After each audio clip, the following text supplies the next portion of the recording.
This is Hawaii News Now at 6.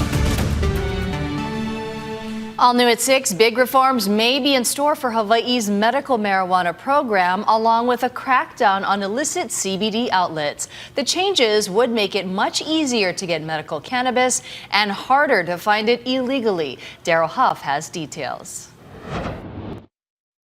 Lawmakers say they are giving up on legalizing recreational marijuana for the time being and shifting their focus to making the medical marijuana system better while cracking down on violators.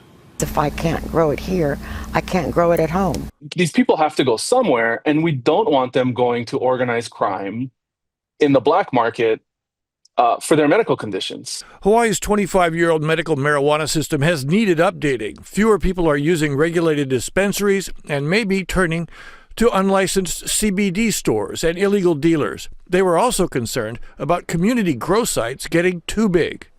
The loophole became a massive, giant hole that was essentially undercutting the whole industry. And so that's why we need to regulate. So senators have proposed a host of changes. One of the biggest would let a medical professional decide if cannabis would help a patient instead of having to follow a restrictive list of ailments. These three conditions, anxiety, insomnia, and depression, are things that I think a certifying provider could reasonably consider for patients who are suffering from these. More dispensary outlets would be authorized for rural areas, and for the first time, licensed cultivators could sell medical-grade cannabis to the dispensaries. We need to have more cultivators who are producing high-quality flower for patients. So that could be a potential benefit, but that's a big change. They'd essentially be able to wholesale to various retail locations, which is the way alcohol works. It's the way tobacco works. It's easier to regulate. Bills in both houses would also restore the system of caregivers to help people who want homegrown product, although the health department opposed letting caregivers help more than one patient at a time.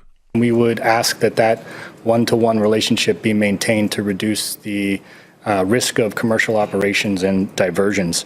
The bills also crack down on CBD stores by requiring licenses, seizing products with THC, and then shutting them down.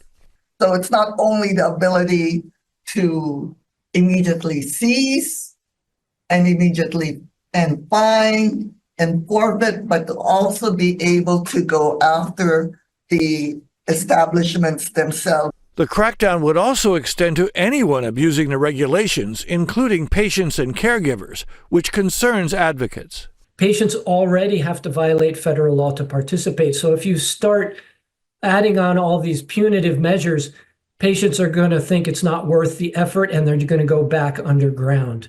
The Senate's proposals must now go back to the House, and it's a lot to absorb late in the session. But House leaders say they do agree about the need to improve the dispensary system and crack down on the illicit markets. Daryl Huff, Hawaii News Now.